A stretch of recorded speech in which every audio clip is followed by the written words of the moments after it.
Desligue o ruído e conecte-se aos factos. Temos 10 estadias num dos hotéis de luxo Alma Lusa na Comporta. 2 adultos, 2 noites. Assine hoje o Observador com até 58% de desconto e habilite-se a ganhar. Tudo em observador.pt. Já de seguida.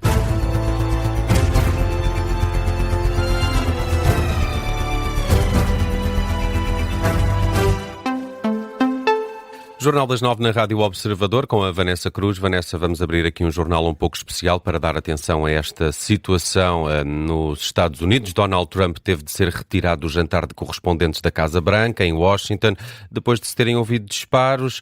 Há um ferido a registar e o atirador já foi detido. Foi no salão do jantar, o caos instalou-se. Muitos dos convidados tiveram de procurar abrigo debaixo das mesas. Foi este o momento em que se ouviram os disparos.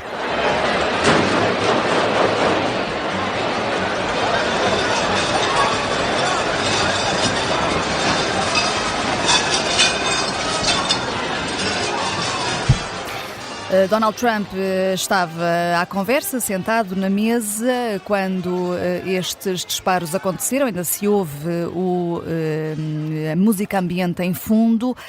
Entretanto, Donald Trump e a mulher Melania foram retirados da sala pelas autoridades. Também outras figuras importantes da Casa Branca, como o vice-presidente J.D. Vance, o conselheiro do presidente Stephen Miller e o secretário da Defesa Pete Hegseth e também o diretor do FBI Kash Patel.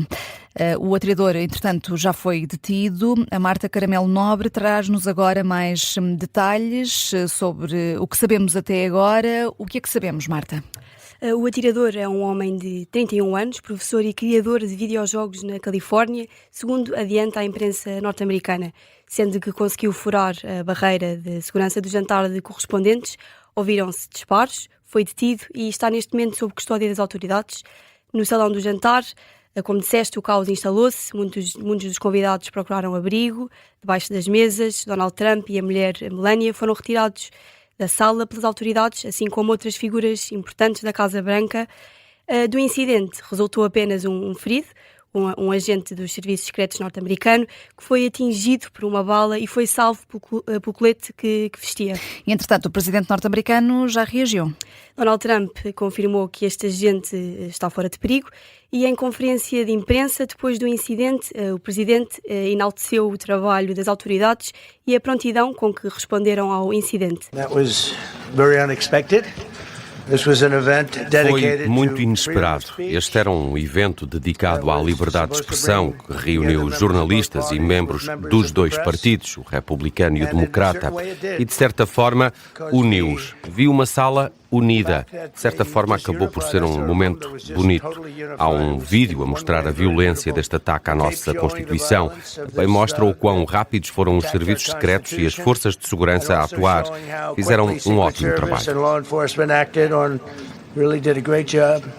Antes da conferência de imprensa, Donald Trump publicou na rede social que detém, a Truth Social, um vídeo e imagens que mostram, Marta, o suspeito a correr em direção a uma barricada de segurança.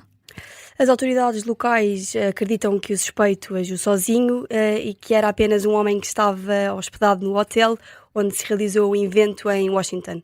O jantar dos correspondentes da Casa Branca foi interrompido. Donald Trump garante que vai ser remarcado nos próximos 30 dias e o presidente disse ainda acreditar que este ataque não está relacionado com a guerra no Irão. Sendo que não é a primeira vez que Donald Trump está sob ameaça. É, na verdade, a terceira, em 3 anos, que o presidente norte-americano enfrenta perigo, incluindo a tentativa de assassinato na Pensilvânia, que o feriu na orelha e matou um bombeiro local.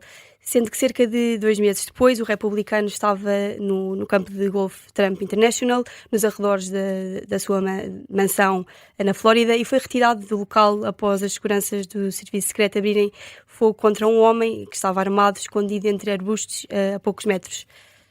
Sendo que, Marta Caramelo Nobre, este incidente na última noite, no jantar de correspondentes da Casa Branca, aconteceu no mesmo hotel onde o presidente dos Estados Unidos, Ronald Reagan, foi baleado e ferido em 1981. Juntamos agora a este jornal especial da Rádio Observador Hugo Costeira, especialista em segurança interna. Muito obrigada por estar connosco. Das informações que já sabemos, há aqui de facto podemos dizer que há uma terceira ameaça contra Donald Trump, sendo que há aqui também um fator que não sei se nos conseguirá explicar, é que J.D. Vance, o vice-presidente, até foi retirado primeiro do que o presidente norte-americano desta vez. Bom dia, obrigado pelo convite. Efetivamente, há aqui ainda muito por explicar. Eu considero isto uma falha clamorosa de segurança a vários níveis. Alguém vai ter que explicar como é que isto é possível num jantar daquela natureza e com as medidas que são obrigatórias num evento desta natureza, com a presença do presidente americano e atendendo já ao histórico de ameaça ao próprio presidente norte-americano. Eu vi as imagens, escalpelizamos as imagens até há pouco em direto na CNN, e realmente aqui falta perceber os protocolos de resposta dos protetores diretos dos serviços secretos. O porquê na demora ao Donald Trump, o porquê de J.D. Vance ser extraído primeiro do local. Nós vemos vários protetores diretos à volta de Donald Trump, mas o tempo que demoram poderá ser realmente questionável. Mas isso acho que é uma discussão técnica demais, porque, na verdade, nós já estamos a falar da reação.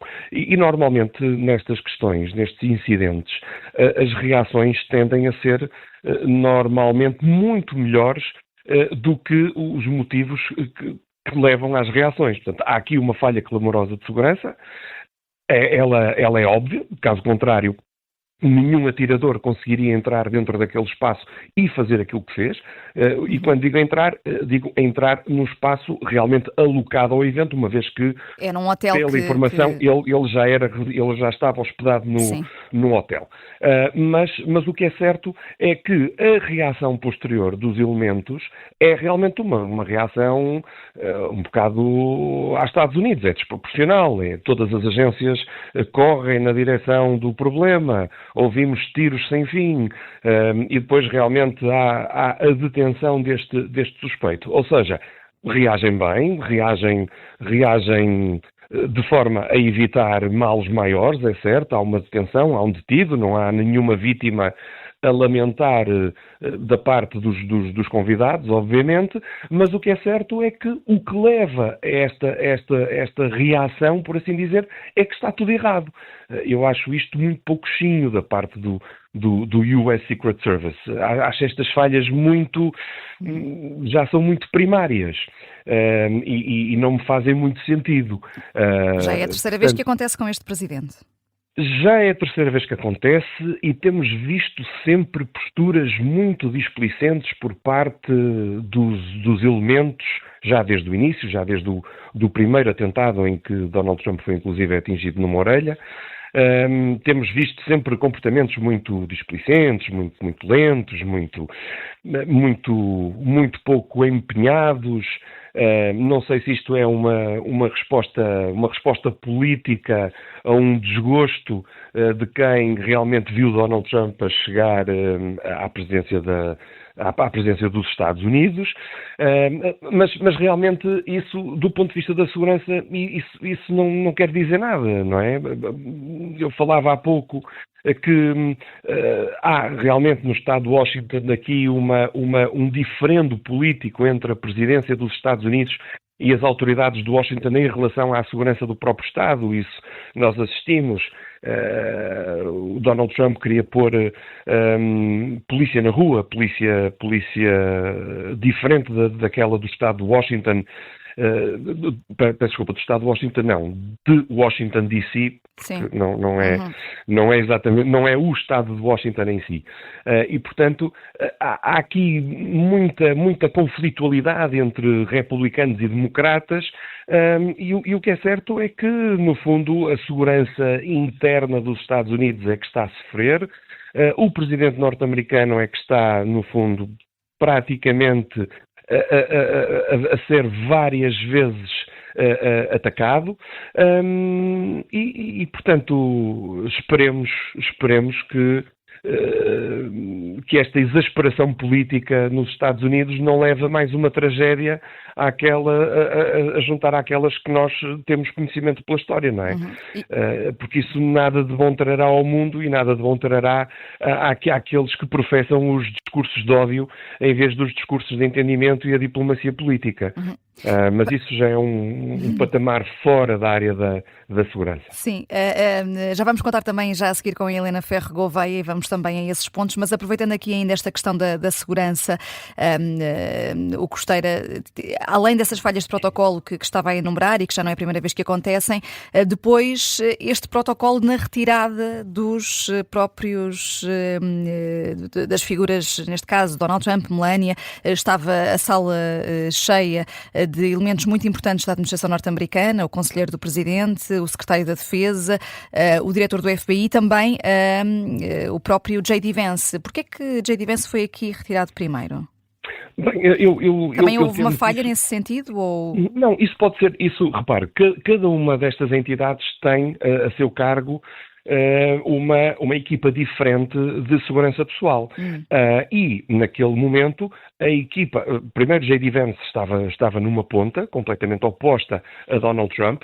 O caminho da exfiltração de J.D. Vance podia estar totalmente desimpedido naquele momento e a sua equipa de segurança acedeu a retirá-lo imediatamente, mas para movimentarmos em segurança um presidente norte-americano que já tem alguma idade, que tem alguns problemas de locomoção, portanto não é uma pessoa, não é um jovem que possa correr, em milésimos do segundo não é fácil termos todo o dispositivo de extração preparado para o fazer. E, portanto, Donald Trump, em boa verdade, é um idoso, ok? Não tem limitações que J.D. Vance não tem. E, portanto, podemos assumir por aí que para exfiltrar um e outro vamos demorar mais tempo, vamos ter outras necessidades e, portanto, essa decisão pode não ser uma decisão imediata e pode ser uma decisão perfeitamente natural. Pelas imagens até parecia que Donald Trump não se tinha percebido logo dos disparos. Sim, isso é normal. Estava muito sereno, sim.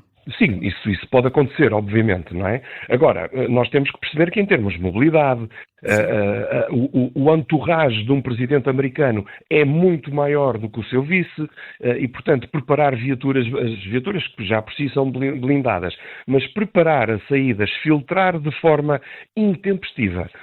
Um cidadão, lembremos que Donald Trump não é propriamente uma pessoa pequena, é um homem enorme, é um homem pesado, é um homem idoso. Isto traz, do ponto de vista da rapidez, outros desafios que não traz extrair um jovem como J.D. Vance, não é?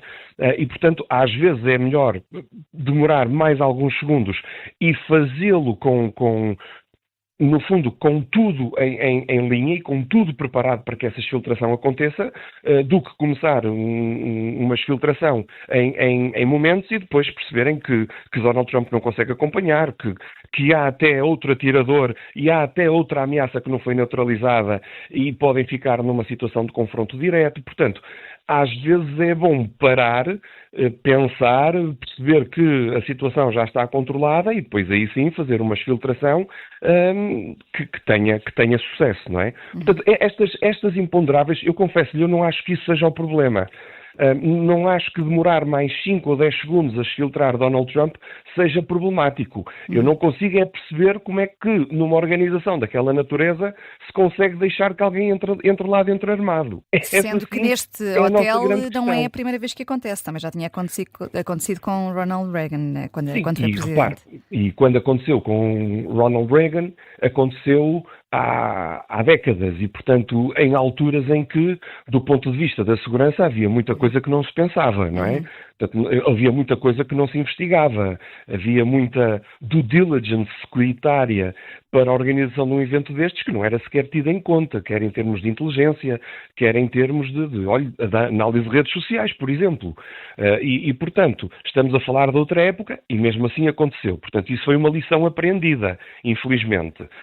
Agora, acontecer hoje, no século XXI, em 2026, com os antecedentes securitários, de problemas securitários e de segurança deficitária que Donald Trump tem, isso já me parece amadorismo. O Costeira, não sei se tem de sair ou não, mas se quiser continuar connosco, eu vou só chamar aqui a Helena Ferro Gouveia, até porque o Hugo tocou aqui em alguns pontos que gostava de explorar também com a Helena. Muito, muito bem-vinda, obrigada por estar connosco. Olá, bom dia. Helena Ferro Gouveia, analista de assuntos internacionais. O Costeira estava aqui a falar de uma resposta política de desgosto, eventualmente, por Donald Trump ter chegado à presidência e deste diferendo que existe aqui com Washington e a ação mais musculada ou não de polícia na rua, que era o que Donald Trump queria. É uma associação que nesta altura podemos fazer, ou podemos estar a entrar aqui também um pouco no campo da especulação, mas de facto o que é factual é que houve uma falha de segurança. Não, claramente houve uma falha de segurança que permitiu a que este professor e engenheiro informático estivesse não só hospedado no Hilton, que era o hotel onde decorria este jantar com os correspondentes da Casa Branca, como que fizesse o assembly, ou seja, a montagem de uma das armas que trazia consigo. Segundo a imprensa norte-americana, ele trazia uma shotgun, trazia uma arma, portanto, semiautomática e trazia várias armas brancas. Portanto, haveria aqui uma intencionalidade, portanto, de atingir provavelmente várias pessoas, talvez o Presidente, talvez pessoas presentes na sala, e há claramente aqui um breach, uma quebra de segurança. Agora, eu não sei se as únicas razões serão o descontentamento com Donald Trump, provavelmente é uma explicação, ou fará parte desta equação de análise. No entanto, nós temos que pensar, e parece-me que este é um dado que tem que ser muito bem pensado pelas nossas sociedades atualmente, que é a polarização e que é o discurso de ódio. Fala-se muito discurso de ódio, fazem-se campanhas muito bonitas contra o discurso de ódio, mas é verdade que nós nos Estados Unidos temos conhecimento de um movimento que dizia alguém tem de o fazer. O fazer era assassinar o Presidente dos Estados Unidos e que elementos deste movimento, que supostamente era sarcástico, humorístico, participavam em congressos partidários e faziam este tipo de discurso. Depois nós temos um tipo de discurso que é de alguma forma legitimado ou que é abrangido por aquilo que é a liberdade de expressão, que é morte a A ou morte a B, sendo A ou B a pessoa ou o adversário político do qual se discorda. Morte aos fascistas, morte aos comunistas, morte aos polícias, etc. Portanto, este tipo de discurso polarizador, onde se desumaniza o outro, aquele que discorda de nós, que tem uma visão do mundo diferente da nossa, é um discurso que faz com que rapidamente, e sobretudo agora, na esfera hipermediatizada onde vivemos, com esta força das redes sociais, que está mais do que documentada e mais do que estudada, contribuem para a radicalização das palavras, deste tipo de discurso que é tolerado à esquerda e à direita. Eu aqui não estou a dizer que são republicanos, são democratas. E a perguntar-lhe se a própria administração de Trump tem alguma responsabilidade nisso. A toda a gente, é assim, felizmente não houve aqui vítimas, não há vítimas a lamentar, mas há aqui muitos responsáveis à direita e à esquerda do espectro político norte-americano e também nas nossas sociedades europeias. A partir do momento em que nós toleramos discurso de ódio contra os adversários políticos, e o discurso de ódio não é dizer esta medida política ou, portanto, esta posição política e depois argumentando a posição política está errada, ou do meu ponto de vista está errada. Agora, o que nós temos é fulano, fulana, é um imbecil, é um anormal e por aí adiante. Portanto, este tipo de discurso normalizou-se, banalizou-se e quando se desumaniza os outros, e nós sabemos isso porque isto aconteceu há muito pouco tempo no século passado com os judeus que foram tratados como baratas, como animais, como ratos, como polvo. Portanto, esta desumanização tem consequências. E aquilo que nós vemos aqui nos Estados Unidos, e não só nos Estados Unidos, são episódios de violência política que se prendem precisamente com esta polarização e com o facto de, além de campanhas muito bonitas contra o discurso de ódio, não se fazer efetivamente nada. Nós não temos condenações por discurso de ódio, quer dizer, temos em alguns países, por exemplo, na Alemanha há várias condenações, felizmente, por discurso de ódio nas redes sociais, mas em Portugal eu não tenho conhecimento, e aquilo que eu vejo, portanto, contra adversários políticos, seja do espectro da direita, seja do espectro da esquerda, é, do meu ponto de vista, para além daquilo que é a liberdade de expressão, a liberdade de pensamento, a liberdade de crítica. Portanto, temos de pensar muito bem que sociedade é que queremos e se queremos que a violência política armada volte a entrar na vida política, porque isto tem consequências gravosas, independentemente de Donald Trump ser um arruaceiro, publicar na Truth de uma forma torrencial, por vezes quase demente, de ser bastante agressivo, portanto, na sua comunicação, de falar de fake news, de fake media, de todo o ataque que ele faz aos seus adversários. Independentemente de tudo isto, há que haver aqui um esforço de contrariar esta polarização, porque senão vamos ter consequências gravosas. Nos Estados Unidos tivemos o assassinato de Kurt, daquele jovem ativista de direita, portanto, que fazia um esforço, independentemente do que possamos pensar daquilo que ele defendia ou da sua mensagem política, mas ele fazia um esforço, portanto, de dialética, de diálogo com as pessoas e foi assassinado por isso. E, portanto, estamos aqui num registro que, do meu ponto de vista, é muitíssimo perigoso. Sendo que nos Estados Unidos esse ambiente de polarização, de facto, é muito grande nesta altura e também já escalou para outros países, incluindo para a Europa, mas os Estados Unidos têm aqui também, historicamente, outros ataques contra presidentes também, não é? Há aqui também esse fator histórico. Sim, tem aqui uma longa história de presidentes que foram mortos em atentados, todos nós nos lembramos do Kennedy, houve várias tentativas e o Ronald Reagan foi vítima precisamente à porta desse hotel, portanto, de uma tentativa também de assassinato político e, portanto, há vários presidentes que sofreram tentativas e isso prende também com o facto das armas serem acessíveis nos Estados Unidos e, portanto, qualquer um de alguma forma ter acesso a uma arma de fogo, mas essa é toda uma outra discussão que tem que ser feita e tem que ser feita pelos americanos e tem que ser pensada, porque morrem mais pessoas por via de incidentes, de acidentes ou de crimes com armas de fogo do que em todas as guerras onde participaram, portanto, as Forças Armadas norte-americanas. Portanto, isto também deveria ser motivo para reflexão. E esta facilidade no acesso às armas, naturalmente, que possibilita ou que facilita, portanto, atentados ou ataques contra alguém. Nos Estados Unidos há realmente essa tradição. Tradição essa que, pronto, como o Hugo dizia aqui há pouco, há claramente aqui falhas de segurança, embora se saiba que não há segurança perfeita. Eu estive em vários eventos, até com presidentes norte-americanos, e pude acompanhar, portanto, os movimentos de segurança, e há sempre momentos onde é passível de haver falha, mesmo nos serviços secretos tão sofisticados e com as capacidades que têm os serviços secretos norte-americanos, mas há sempre um elemento humano, a human engineering, tudo isso que pode fazer falhar ou colapsar uma instituição, até porque ela se julga, portanto, capaz de prever tudo, e já vimos aqui que, portanto, que não previu. Mas isso é depois ajusante. A montante, temos aqui alguém com a intencionalidade de matar, de ferir, porque ninguém vai para um hotel armado até aos dentes, se passa a correr pela segurança, portanto, tentando aqui claramente, portanto, atacar. E já depois do ataque nós vimos uma senhora que tentou dirigir-se ao, portanto, havia protestos à porta do hotel, tentou dirigir-se ao presidente. Portanto, nós temos aqui um nível de normalização da violência em que se perdeu a humanidade do outro, não é? Isso, acho que este esforço de reflexão deve ser feito por todos aqueles que são democratas, por todos aqueles que acreditam que a vida política é dialógica, é de debate de ideias e que nós temos adversários políticos, não temos inimigos a abater. E é isso que de facto me preocupa, porque quando se olha para as redes sociais hoje em dia, é um chorrilho de ódio. Sim. Aproveito também para voltar a chamar o Hugo Costeira, já agora, Hugo, porque temos aqui, como estava aqui também a vincar a Helena Ferro Gouveia, estas questões de segurança, e ela própria também já esteve em eventos desse género com presidentes norte-americanos. Há aqui, há pouco o Hugo falava aqui dos protocolos, mas como é que o homem do país mais poderoso do mundo não tem aqui não tem uma segurança de ferro? Mesmo que o evento seja num hotel e haja também a segurança do próprio hotel, e depois, como o Hugo estava a explicar, a J.D. Vance tem a sua própria equipa de segurança, Donald Trump também e os outros elementos, não há aqui uma articulação entre essas forças de segurança e depois as forças de segurança do hotel para que de facto esteja esteja tudo bem blindado e impedir ataques deste tipo?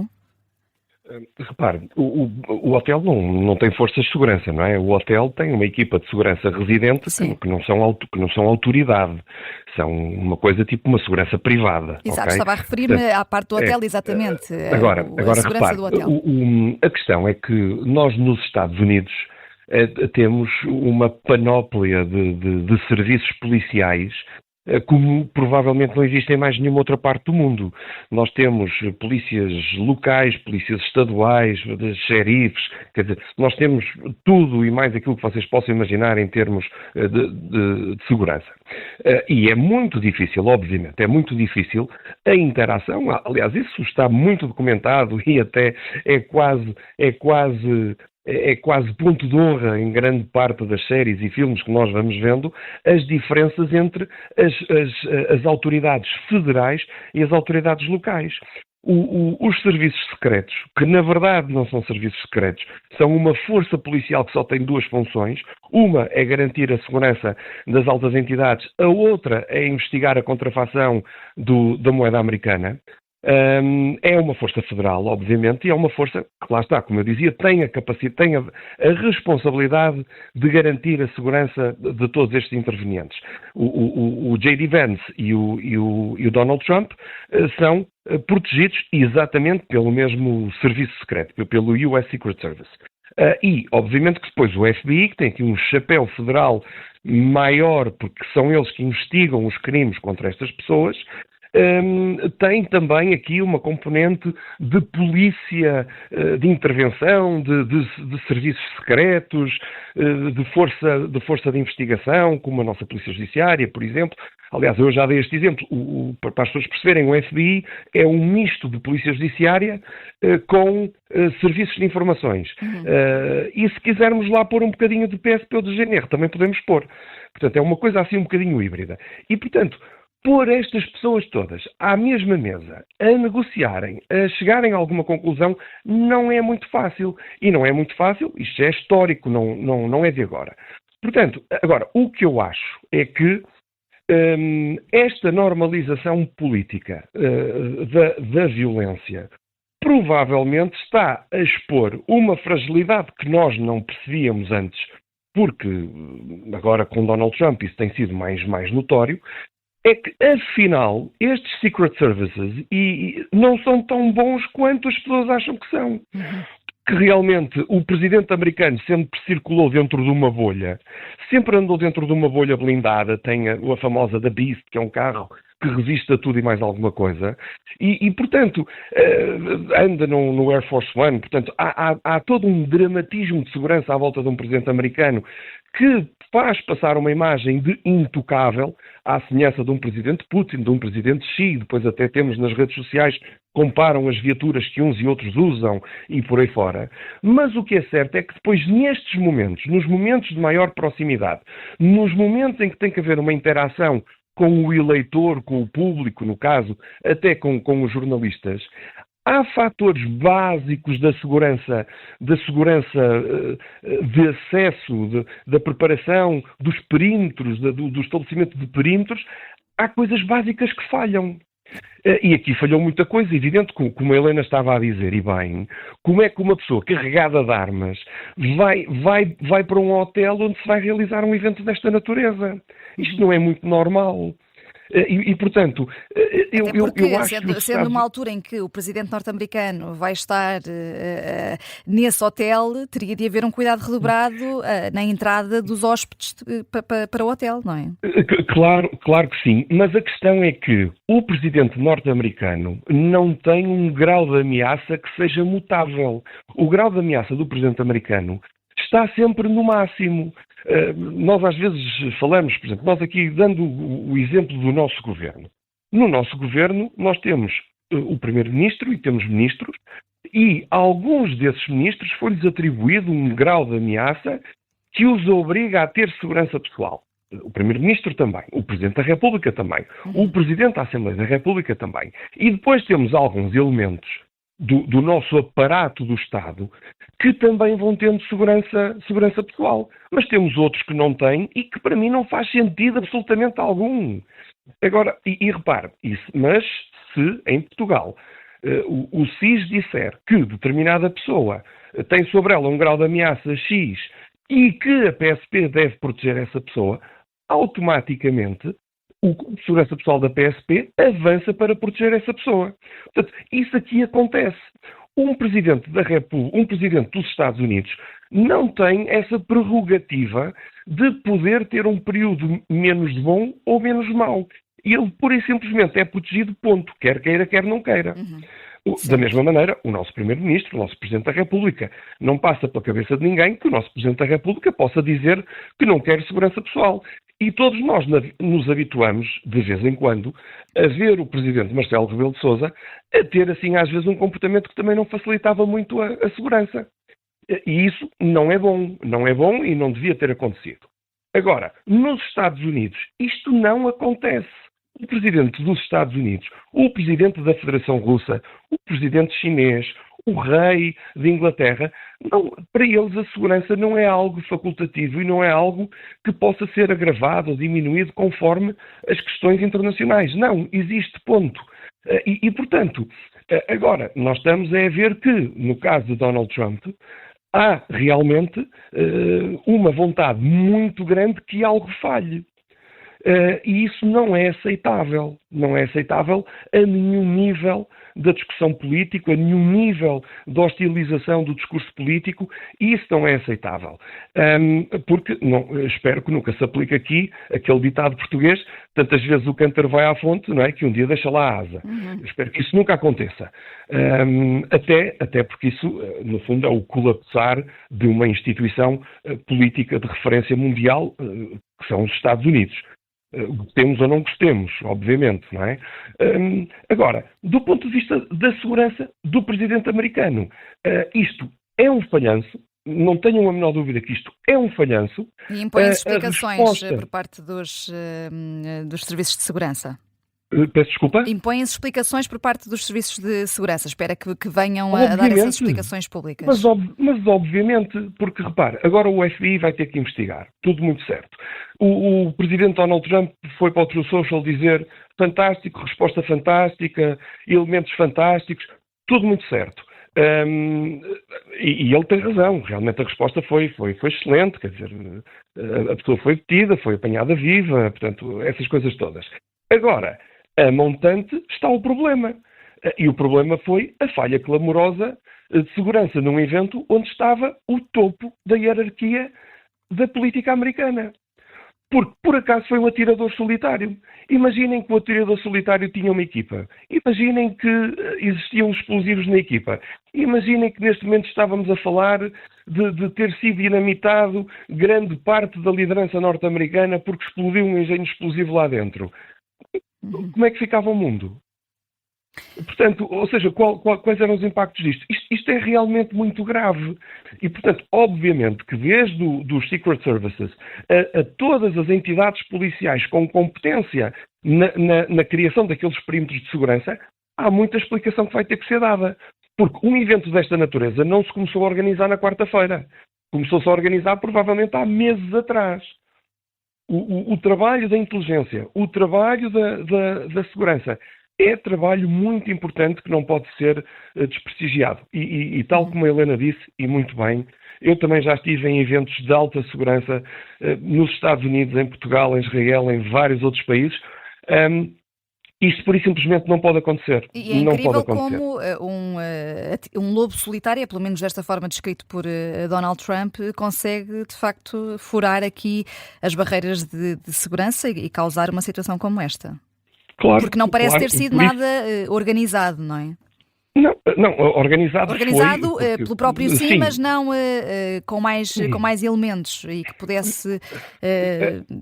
Mas sabe que a questão é exatamente essa. Quando nós estamos a falar de células que trabalham, que se organizam, células que têm uma componente operacional, uma componente logística, uma componente financeira, são realmente equipas que deixam muitos vestígios.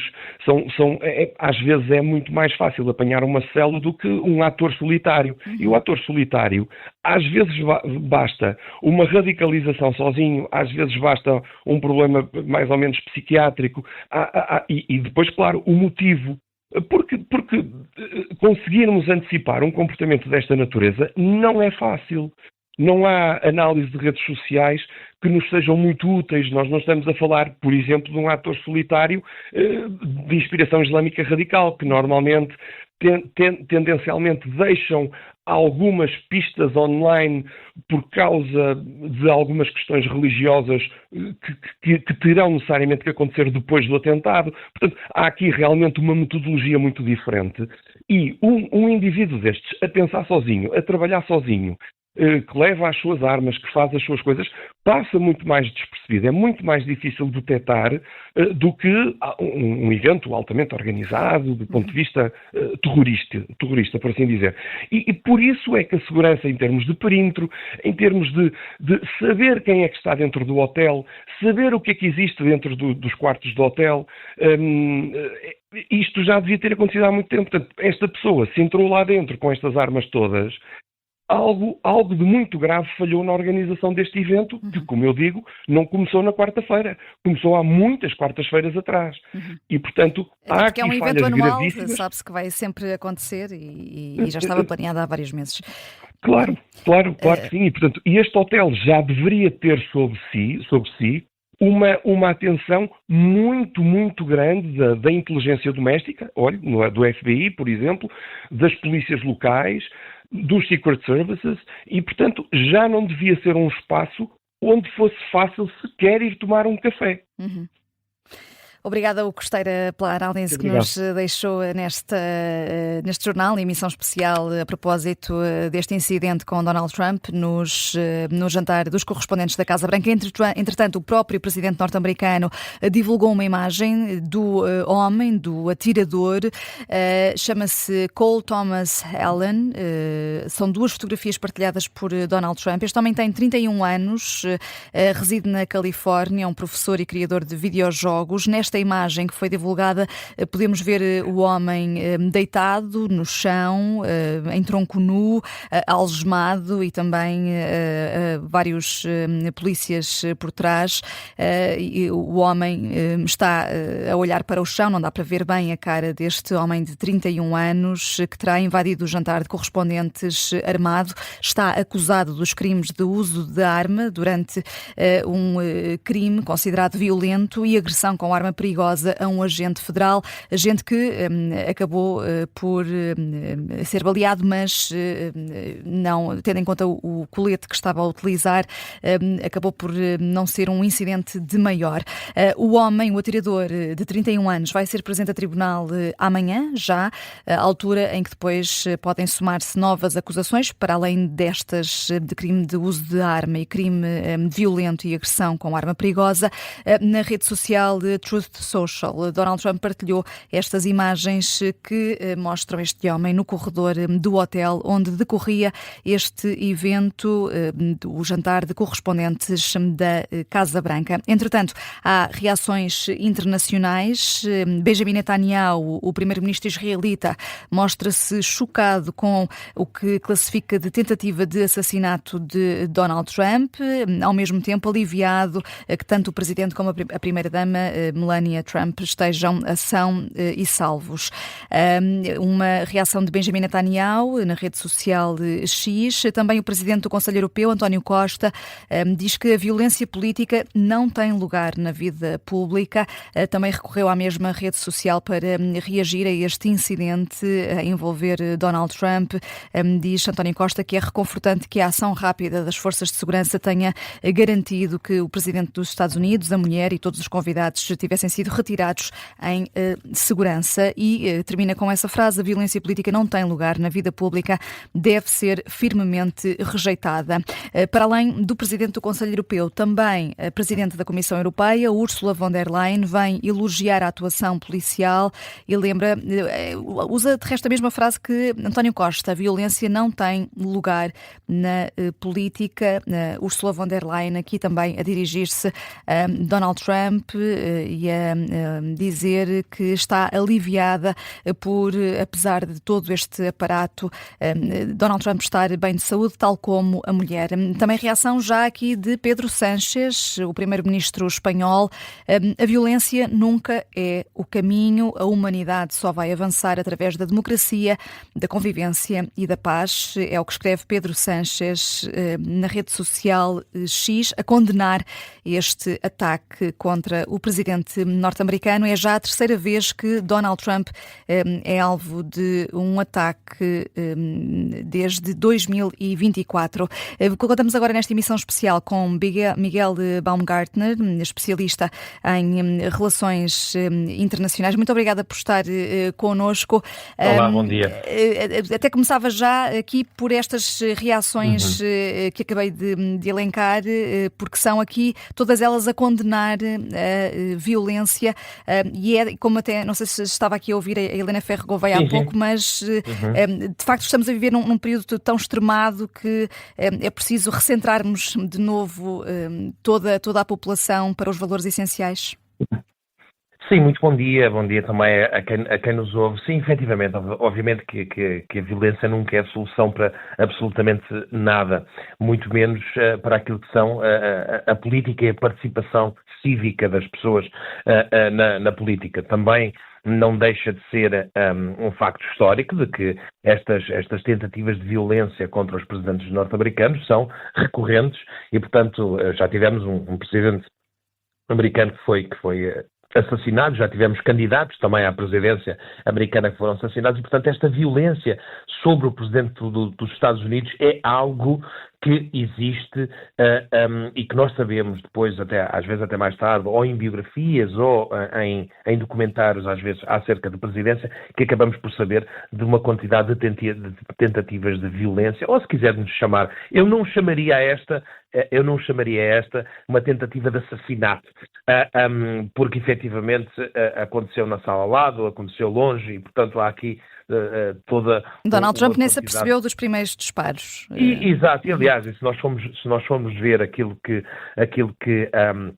a própria imprensa internacional diz, toda a gente fala sobre tiros no jantar dos correspondentes, dos jornalistas correspondentes em Washington.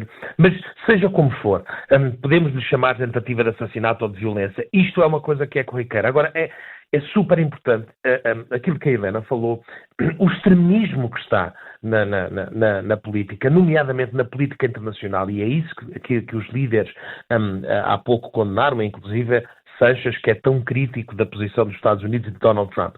Efetivamente não se pode aceitar qualquer tentativa de violência ou tentativa de assassinato ou a utilização da violência como forma de reprovar aquilo que são as políticas de um presidente, de um primeiro-ministro que esteja em funções. Agora, também é verdade, e isto, obviamente, que depois tudo provoca uma consequência, também é verdade que estamos a viver um momento em que o presidente americano usa também uma certa violência verbal, digamos assim, e também política, de alguma forma em que a política americana também foi radicalizada pela posição de Donald Trump. Obviamente que isto não justifica depois a violência. Mas acaba por ter impacto depois na sociedade, claro, e nesta polarização. Mas veja-se, por exemplo, a tentativa de assassinato de Jair Bolsonaro também, quando foi esfaqueado em pleno comício em São Paulo. Isto também é porque estas figuras representam, e estas figuras têm uma posição que é interessante, que é estas figuras, ao mesmo tempo que têm pessoas que são indefectíveis, que são quase obcecadas por estas figuras, de uma forma, digamos assim, positiva, não é? Porque veem neles quase, não só um líder político, mas quase um messias, alguém que lhes inspira toda uma forma de estar na vida. Também atrai, por outro lado, pessoas que os odeiam e que, de alguma forma, veem nestas pessoas uma linha política, uma posição política que os leva a cometer atos de extremismo. Nós estamos a falar, por exemplo, e depois há coisas interessantes. só fazer aqui um apontamento histórico. A 30 de março de 81, o Ronald Reagan sofre uma tentativa de assassinato em Washington, curiosamente, à saída de um hotel. O atacante era uma pessoa que tinha problemas mentais, o John Hinckley, se não estou enganado, e na altura a coisa mais interessante é que aparentemente a tentativa de assassinato até não era contra Donald Trump, ele era obcecado, tinha e o motivo do ataque até foi uma obsessão que ele tinha pela atriz Judy Foster.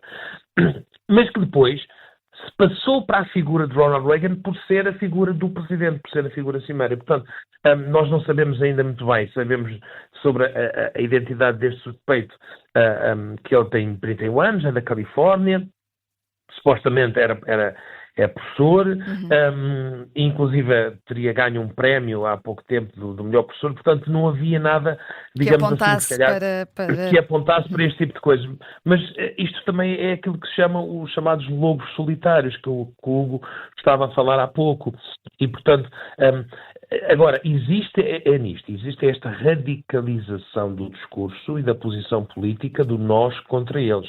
Nós estamos a falar de Donald Trump, que incentivou, de alguma forma, a invasão do Capitólio, que também foi, por si só, um ato de violência. Nós estamos a falar de um presidente que, há poucas semanas atrás, disse sobre um país que ia destruir esse país, fazendo voltar esse país à idade da pedra. Obviamente que este tipo de situações, quando nós estamos a viver uma situação política nos Estados Unidos de aumento do preço dos combustíveis, aumento do custo de vida, a inflação a subir, toda uma incerteza em relação ao caminho que vai seguir a guerra também, não é? E, aliás, as consequências que está a elencar são da guerra, sim. Exatamente.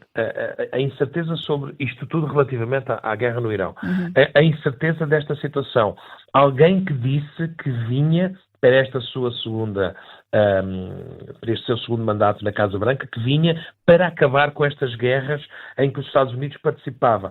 Alguém que tem tomado todas estas posições e que depois, de um momento para o outro, se vê preso nesta guerra, isto obviamente que acaba por acontecer de termos problemas de pessoas que depois veem no presidente americano, veem naquele político. Nós também já tivemos tentativas de assassinato, por exemplo, também em países na Europa. Nós também já tivemos primeiros ministros que foram assassinados e presidentes também assassinados na Europa, no princípio do século passado.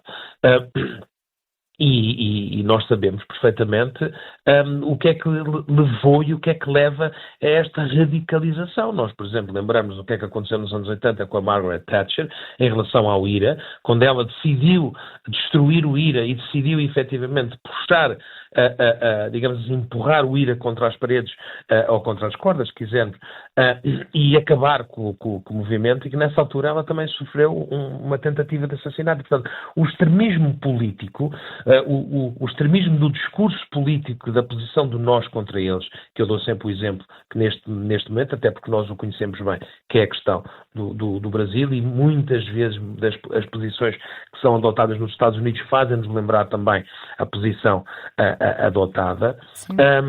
Mas veja-se, por exemplo, também a radicalização do discurso que acontece em Portugal, por exemplo, com o Chega. E obviamente que nós poderemos ver e poderemos assistir numa situação de que este extremismo político, que também ele tem em si uma certa violência, são violência de palavras, é certo, mas tem uma violência muitas vezes identificando comunidades e nacionalidades, pode efetivamente levar a que depois haja uma reação de violência, neste caso armada, contra o político A, B ou C. Portanto, este extremismo todo não nasce do nada. Obviamente que estas tentativas de violência ou de assassinato, se nós quisermos chamar, muitas vezes são cometidas por pessoas com problemas sérios, ainda mais num país em que o acesso às armas é extremamente facilitado, não é? E Donald Trump não fez nada para que deixasse de ser tão facilitado.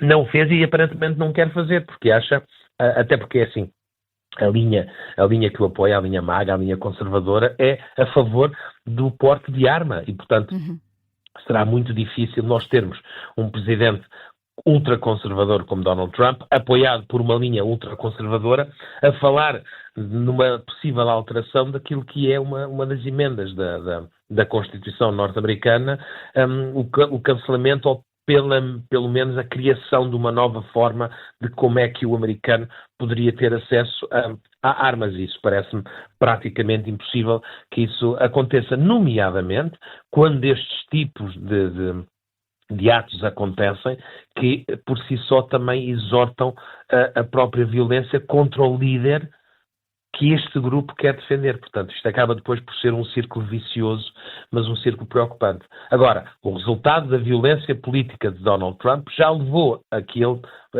tivesse 3 tentativas de assassinato, sendo que uma vez acabou por ser alvejado por um tiro na orelha, porque ele provoca efetivamente uma reação, digamos assim, extrema ou extremada por parte de várias pessoas, também pela sua própria capacidade de extremar aquilo que é o discurso político. Miguel Baumgartner, muito obrigada por ter estado nesta emissão especial da Rádio Observador, especialista em relações internacionais, e chamo agora Coronel José do Carmo. Muito obrigada também, bom dia. Este incidente a envolver Donald Trump, os disparos que houve no jantar de correspondentes da Casa Branca, é uma falha de segurança muito evidente? Sim, há uma coisa aqui falhou. Há uma série de layers que quando o Presidente, não só na América, mas em qualquer lado, até a Europa, em qualquer deslocamento a um país estrangeiro, há sempre uma equipa de segurança, segurança muito, muito apertada e muito tecnológica e muito capaz, do FBI, que no fundo segue e o precede, portanto, e instala, verifica o perímetro, verifica qual é que é o fluxo dos movimentos previsíveis, verifica tudo, verifica os hotéis, verifica tudo, os telhados, tudo à volta. E há uma série de layers, quando a coisa começa, uma série de layers pelos quais tem que passar qualquer pessoa que em condições normais se desloque naquela direção com intenções que não sejam as mais ortodoxas. Agora, aqui há uma coisa que falhou, obviamente. O senhor que fez este atentado também não é propriamente estúpido, portanto, é uma pessoa com algumas qualificações, planeou isto com algum cuidado, é óbvio, instalou-se no hotel, se calhar instalou-se no hotel antes de alguns destes screenings estarem a ser preparados e, portanto, sabia mais ou menos qual é que era o terreno que está a pisar e depois, no fundo, quando chega ao último layer, que no fundo é a entrada para dentro do sítio onde está a decorrer o evento, aquilo depois é uma questão de sorte, ou alguém o trava, eu não sei se foi o caso, eu também acordei há bocadinho e vim andar a pé, li algumas coisitas, mas muito pouco. Agora, eu trabalhei nesta área da segurança, enfim, durante uns tempos, e também tenho uma ideia de como é que isto funciona. Às vezes no último layer basicamente é uma questão de sorte. Alguém o trava, alguém o tenta parar, alguém confia em que ele já foi fiscalizado anteriormente, noutros layers. É mais fácil para um lobo solitário passar. É mais fácil para um lobo solitário passar despercebido. Diga, estou a ouvi-la mal. É mais fácil para um lobo solitário passar despercebido.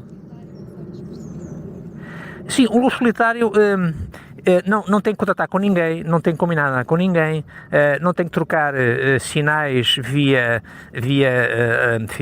telecomunicações, etc. E por isso está tudo dentro dele. Esse sinal que às vezes surgem alertas, portanto, palavras que surgem na internet, nas comunicações, determinadas, e isso às vezes é detectado e há muitos atentados que são evitados assim, porque, enfim, hoje faço esse screening dessas palavras e estabelece um padrão, há ali uma espécie de nó que fica claro e leva muitas vezes a que as coisas se façam preventivamente. Um lobo solitário não. Age dentro da sua própria cabeça, faz o seu plano. Enfim, podes verificar se ele comprou armas, se as armas eram ilegais, se eram legais, se as colocou antes lá, porque atualmente se ele estava lá no hotel antes, pode ter levado para lá as armas antes. Hotéis não fazem screening de armas, mesmo que fizessem, ele instalava-se e depois vinha buscá-las, não era por isso. Portanto, ou seja, ele fez isto tudo e sim, o fato de ser um lobo solitário, se for o caso, também pode não ser. Donald Trump é que utilizou esta expressão. Pode ser alguém que tenha recebido dinheiro. Sim, pode ser alguém que tenha recebido dinheiro. Enfim, hoje em dia está muito incomum haver atentados, por exemplo, na Europa, em que são feitas por criminosos locais ou por pessoas ideologicamente motivadas, mas que são pagas e incentivadas por por serviços estrangeiros. Portanto, enfim, vários desses já foram descobertos na Europa e alguns tiveram mesmo eficácia. E agora vamos ter de perceber, agora vamos ter de perceber, este homem vai ser presente amanhã a juiz, vai a tribunal amanhã segunda-feira e portanto aí também teremos mais informações sobre os motivos destes disparos que aconteceram no jantar de correspondentes da Casa Branca. Muito obrigada, Sr. Coronel José do Carmo, por ter entrado nesta emissão especial e boa caminhada. Um bom resto de domingo para si. Obrigado e bom trabalho. Bom trabalho também. E agora às 10 da manhã vamos atualizar toda a informação. A madrugada ficou marcada por estes disparos no jantar de correspondentes na Casa Branca, sendo que Donald Trump diz que não terá este incidente nada a ver com a guerra no Irão. Vai ser algo que vamos também abordar no Gabinete de Guerra depois do Jornal das 10.